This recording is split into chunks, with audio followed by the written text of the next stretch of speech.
Assalamualaikum warahmatullahi wabarakatuh. Selamat pagi anak-anak. Hari ini kita akan melanjutkan materi kaitannya dengan jenis penanggulangan bencana alam melalui edukasi, kearifan lokal, dan pemanfaatan teknologi modern. Jika di pertemuan sebelumnya kita sudah membahas terkait bencana geologi seperti gempa bumi, kemudian tanah longsor, tsunami, dan juga letusan gunung berapi, hari ini kita akan mulai ke bencana alam klimatologis. Bencana alam klimatologis itu merupakan bencana alam yang disebabkan oleh perubahan cuaca, fenomena cuaca yang mempunyai potensi menimbulkan bencana, menghancurkan tatanan kehidupan sosial, atau yang menimbulkan korban jiwa manusia. Fenomena yang termasuk bencana alam klimatologis diantaranya adalah banjir, banjir bandang, kekeringan, dan kebakaran hutan dan lahan. Nah, beberapa saat yang lalu Jakarta juga dilanda oleh banjir. Kemudian juga di luar negeri di Texas, kalau nggak salah tapi belum cek, sedang mengalami vortex. Jadi Texas itu kan sama kayak di Indonesia, negara yang 2 musim aja. Nah, tapi mereka saat ini sedang mengalami cuaca dingin yang sangat ekstrim. Nah, itu adalah salah satu contoh dari bencana alam klimatologis. Nah, kalau ngomongin banjir itu adalah luapan air dalam jumlah besar di luar batas normalnya, terutama di atas tanah yang biasanya kering. Banjir memiliki dampak buruk pada kesehatan manusia, ya nanti jadi gampang sekali penularan penyakitnya, gatal-gatal terutama. Kemudian juga dampak buruk terhadap lingkungan, warisan budaya, kalau misalnya kayak Borobudur banjir gitu kan, nanti candinya candinya kan di atas, aman. Warisan budaya yang lainnya. Kemudian aktivitas ekonomi. Nah, ada banyak sekali penyebab banjir, diantaranya curah hujan yang tinggi, seperti yang di Jakarta, salju yang meleleh, keruntuhan tanggul, dan struktur pelindung lainnya.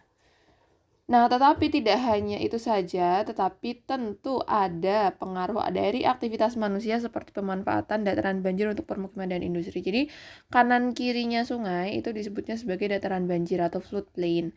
Nah, kalau kalian tinggal di sepanjang aliran sungai, ya kalian itu berarti tinggal di dataran banjir. Daerah tersebut adalah daerah yang sangat normal untuk dilanda banjir. Atau maksudnya ketika curah hujan berlebih, sungainya jadi meluap ke situ, itu tuh normal, salah kalian bikin rumah di situ gitu loh. Kemudian juga bisa akibat dari aktivitas penggundulan hutan, membuang sampah sembarangan atau ke sungai. Nah, ada 3 jenis banjir. Ketiga jenis tersebut adalah, itu bisa kalian baca di halaman 368 ya. Yang ada bukunya, kalau nggak ada ya udah boleh dibacakan. Yang pertama banjir bandang. Banjir bandang itu merupakan banjir besar yang terjadi secara sesaat dan tiba-tiba karena ada curah hujan dengan intensitas tinggi dan durasi jangka waktu yang pendek. Peristiwa ini membuat debit sungai naik cepat. Banjir bandang antara lain disebabkan oleh curah hujan dan juga kondisi geologi, morfologi, dan tutupan lahan. Contohnya banjir bandang di Bahorok, Sumatera tahun 2003 dengan korban jiwa sebanyak 151 orang dan korban hilang sebanyak 101 orang. Kalian pasti pernah lihat kan yang di TV-TV gitu, banjir yang alirannya cepat banget gitu loh. Kalau di Jakarta kan banjirnya kan menggenang gitu loh, airnya nggak ngalir. Nah, kalau banjir bandang itu alirnya ngalir, biasanya dia di dataran tinggi atau dataran yang miring kayak gitu. Kayak di Papua pun juga pernah kena banjir bandang ini. Nah, kemudian ada banjir sungai. Banjir sungai ini biasanya karena curah hujan yang terjadi di daerah aliran sungai secara luas yang berlangsung lama. Akibatnya air sungai meluap dan menggenangi daerah di sekitarnya. Banjir sungai biasanya akan jadi besar secara perlahan-lahan dan ini bersifat musiman, contohnya yang di Jakarta. Kemudian ada juga banjir pantai atau banjir rob. Ini terjadi ketika air membanjiri daratan karena satu atau kombinasi pengaruh-pengaruh air pasang yang tinggi atau gelombang badai. Banjir laut berkaitan dengan badai, siklon tropis, dan pasang surut air laut. Di Indonesia, banjir laut umum terjadi di permukiman sekitar muara sungai di mana banjir terjadi akibat pasang air laut yang menghalangi aliran air sungai untuk ke laut. Akibatnya aliran sungai menggenangi daerah di sekitarnya. Kemudian jenis yang kedua itu adalah badai. Ini kalau di Indonesia hanya ada siklon, tapi kalau kalian tinggal di benua besar seperti di Australia, Amerika, itu kalian akan mengalami tornado. Kenapa itu badai? Badai adalah fenomena alam yang disebabkan oleh gangguan atmosfer yang dahsyat di darat dan air. Jadi badai itu tidak hanya bisa terjadi di daratan, tapi juga bisa di atas laut. Badai menjadi ancaman potensial utama bagi sebagian penduduk dunia karena prevalensinya atau kecenderungan keseringannya. Jadi ini bedanya sama frekuensi apa ya? Terus sering terjadinya ukuran daerah yang hancur dan juga skala kerusakan yang diakibatkan. Ada beberapa jenis badai, di antaranya sebagai berikut. Yang pertama adalah siklon tropis. Siklon tropis itu adalah sistem angin pusaran yang biasanya terbentuk di lautan dengan radius rata-rata sekitar 150 hingga 200 km. Jadi gede. Nah, siklon tropis ini terbentuk di atas lautan luas yang umumnya mempunyai suhu permukaan air laut hangat lebih dari 26,5 derajat Celcius, yaitu berarti di daerah tropis. Judulnya juga sudah siklon tropis. Nah, siklon tropis itu disebut juga badai tropis atau typhoon atau topan apabila terbentuk di Samudra Pasifik Barat. Siklon tropis disebut siklon atau cyclone, CYCLONE, apabila terbentuk di sekitaran India atau Australia. Siklon tropis disebut hurricane, HURRICANE, jika terbentuk di Samudra Atlantik. Siklon tropis mempunyai efek besar terhadap terjadinya angin kencang, hujan deras berjam-jam, bahkan berhari-hari, yang dapat mengakibatkan terjadinya banjir, gelombang tinggi, dan gelombang badai atau storm surge. Makanya kalau lagi ada siklon, pasti ada peringatan ini ya, hujan dan angin kencang. Nah, itu berarti bisa jadi kita tuh ada bukan di tengah-tengahnya, tapi bisa jadi kita di bawahnya yang radius tadi tuh loh, 150 sampai 200 km. Kalau di tengah-tengah pusat siklonnya ya otomatis pasti sudah sangat kondisinya anginnya udah tinggi, udah gak karu-karuan lah. Kemudian yang kedua ada tornado. Tornado itu adalah pusaran udara yang bergerak dengan kecepatan 72 hingga 400 km per jam. Pusaran itu berbentuk corong spiral. Tornado umumnya berkaitan erat dengan pertumbuhan awan badai. Tornado dapat terbentuk dengan sangat cepat sehingga sulit diantisipasi. Tornado sangat berbahaya terutama karena mampu mengangkat benda-benda besar seperti rumah, sapi, mobil kalian, itu juga bisa terseret. Kalau pernah nonton film apa ya itu yang tentang badai, jadi ya nggak bisa diprediksi gitu loh. Tapi boleh lupa judulnya apa ya. Pokoknya ada lah filmnya. Itu menceritakan bahwasanya tempat untuk berlindung paling aman itu adalah bunker bawah tanah. Jadi tidak heran kenapa kalau di Amerika dan juga daerah yang rawan badai seperti Australia itu rumahnya pasti punya bunker. Ya, bukan bunker sih, ruang bawah tanah lah katakanlah. Karena kalau badai itu dia bisa mengangkat apapun yang ada di permukaan gitu loh. Makanya mereka bikin ruang bawah tanah untuk menyelamatkan diri ketika terjadi badai.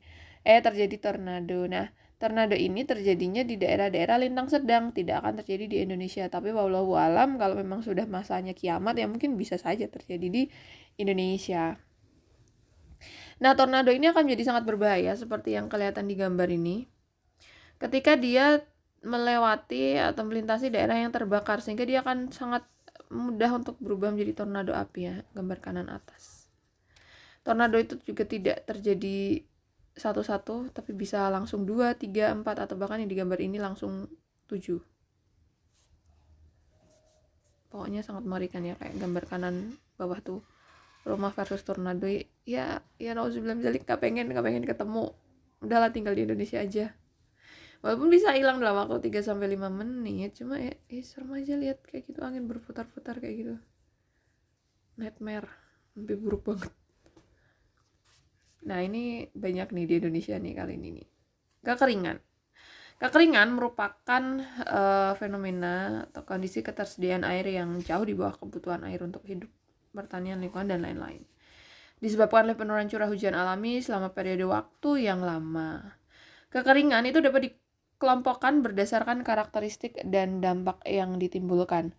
Secara khusus, ada 4 tipe kekeringan. Keempat tipe kekeringan itu sebagai berikut. 1. Kekeringan meteorologi yang mengacu pada kurangnya curah hujan jika dibandingkan dengan kondisi rata-rata dalam periode waktu yang lama. Intensitas atau tingkat kekeringan menurut definisi meteorologi dapat dilihat pada tabel di halaman 369. Boleh bacakan. Nomor 1, kering. Curah hujan di bawah normal. Curah hujan 70-85% dari curah hujan normal. Sangat kering itu apabila curah hujannya 50-70% dari normal. Amat sangat kering itu apabila curah hujannya kurang dari 50% dari curah hujan normal. Nah, kekeringan itu juga bisa dibagi lagi. Ini kan kekeringan meteorologi itu bisa dibagi lagi menjadi kekeringan pertanian. Maksudnya tadi ada kekeringan meteorologi, ini ada kekeringan pertanian, ada juga kekeringan hidrologi dan juga kekeringan sosial ekonomi. Kekeringan pertanian itu yang bisa dilihat di daun gitu loh. Jadi ketika musim kering, jadi ini penurunan kelembapan tanah di bawah level optimal yang diperlukan oleh tanaman padi untuk setiap tahap pertumbuhan dan mengurangi hasil panen. Intensitas kekeringan menurut definisi pertanian dinilai berdasarkan persentase luas daun yang kering untuk tanaman padi yang dilihat pada tabel. Jadi kalau musim kering gitu ya, musim kemarau gitu, kemarau kering, intensitas kekeringannya itu apabila 1/4 daun itu mulai kering, kelihatan di ujung daun itu udah tandanya kekeringan. Sangat kering itu apabila 1/4 sampai 2/3 daun itu mulai kering. Amat sangat kering atau istilahnya puso itu semua bagian daun kering. Jadi kalau kalian pernah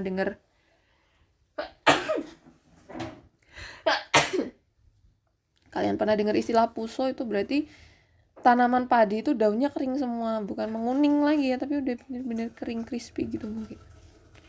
Kemudian ada kekeringan hidrologi. Ini terjadi ketika ketersediaan air di permukaan dan bawah tanah menurun karena curah hujan berkurang. Kejadian ini ditandai dengan berkurangnya secara signifikan aliran air permukaan hingga mencapai kondisi di bawah normal atau terhentinya pengisian air tanah. Intensitas kekeringan menurut definisi hidrologi dapat dilihat di halaman 370 juga.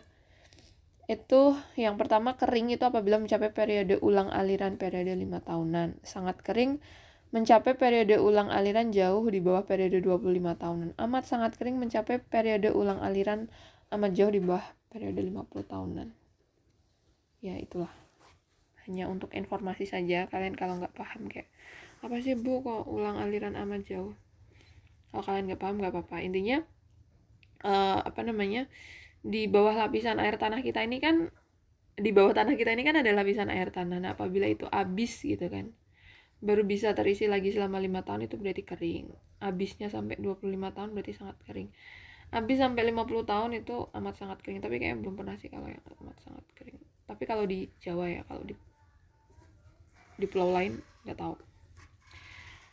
Kemudian ada juga kekeringan sosial ekonomi. Kekeringan sosial ekonomi ini terjadi jika ada gangguan pada aktivitas manusia karena menurunnya curah hujan dan ketersediaan air. Bentuk kekeringan sosial ekonomi mengaitkan aktivitas manusia dengan elemen-elemen dari kekeringan meteorologi, pertanian, dan hidrologi. Intensitas kekeringan menurut definisi sosial ekonomi dapat dilihat di tabel halaman 371. Kondisi kering atau airnya itu mulai langka dan terbatas apabila ketersediaan air liter per orang per hari itu lebih dari 30 sampai dengan kurang dari 60. Jadi kurang dari 60 sampai 30 liter per orang per hari. Ini bisa digunakan untuk pemenuhan kebutuhan minum, memasak, mencuci, alat makan, masak, dan mandi secara terbatas. Kalian nggak disuruh mandi ya seneng ya. Ini apabila jarak ke sumber air itu 0,1 sampai dengan 0,5 km. Kondisi sangat kering itu udah langka air, berarti hanya ada 30 sampai 10 liter untuk satu orang per harinya. Ini hanya digunakan untuk minum, memasak, dan mencuci alat makan dan alat masak. Kalian udah nggak boleh mandi kalau kondisinya seperti ini. Karena jarak sumber airnya itu 5 sampai dengan 3 km. 0,5 sampai 3 km. Intensitas kekeringan hidrologi yang amat sangat kering atau kondisi kritis itu apabila hanya tersedia air kurang dari 10 liter per orang per hari. Ini hanya untuk minum dan masak. Alatnya udah nggak dicuci lagi, boro-boro mandi. Sumber airnya aja udah lebih dari 3 km. Kemudian masih ada bencana lagi ya. Maksudnya jenis bencana lain. Kalau ini bukan bapak-bapak yang bakar ya, ini kayaknya malah polisi sedang memantau kebakarannya. Kebakaran alami atau kebakaran hutan dan lahan itu adalah keadaan ketika hutan dilanda api. Akibatnya kerusakan hutan dan hasil hutan yang menimbulkan kerugian ekonomis atau nilai lingkungan. Kebakaran hutan kerap menyebabkan bencana asap. Bencana ini mengganggu masyarakat sekitar seperti yang terjadi di Riau tahun 2017 atau 18 yang lalu ya. Nah, tapi seringnya kalau di Indonesia yang terjadi itu adalah pembakaran hutan. Ya, kalau yang alami itu sebenarnya jarang bisa sih. Kayak oke lah memang udah ada titik-titik api atau hotspot, tapi itu kemudian dipicu dengan dituangi bensin dan juga disulut oleh api.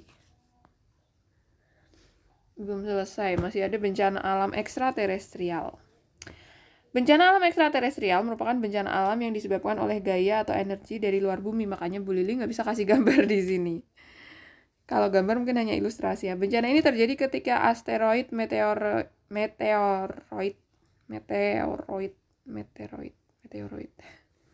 Bencana ini terjadi ketika asteroid, meteoroid, dan komet melintas di dekat bumi, memasuki atmosfer bumi dan atau menghantam bumi, dan oleh perubahan kondisi antar planet yang mempengaruhi magnetosfer bumi, ionosfer bumi, dan termosfer. Nah, yang pernah terjadi itu di Rusia ya, pernah ada komet yang masuk dan menghancurkan menghancurkan ini tanah, menghancurkan ya, membentuk kawah gitu loh. Walaupun itu kometnya masuk hanya segede kerikil, karena gagal terbakar di mesosfer sehingga masuk ke lapisan atmosfer menghantam permukaan bumi. Makanya kita tuh beruntung punya bulan ya. Jadi bulan itu sebenarnya dia menjadi pelindung kita juga. Dia yang pertama kali ditabrak oleh komet. Kalau misalnya ada komet atau meteoroid atau asteroid yang masuk ke permukaan bumi, itu sebelum masuk ke bumi itu sebenarnya udah ketabrak di bulan dulu sih ya, yang di daerah Katulistiwa. Tapi kalau yang kenanya di daerah lintang sedang dan lintang tinggi kayak di Rusia itu ya udah mereka yang kena gitu. Tidak terlindungi oleh bulan. Nah, jadi itu jenis-jenis bencana. Di pertemuan berikutnya kita akan bahas kaitannya dengan siklus penanggulangan bencana. Boleh cukup sekian, kurang lebihnya mohon maaf. Wassalamualaikum warahmatullahi wabarakatuh.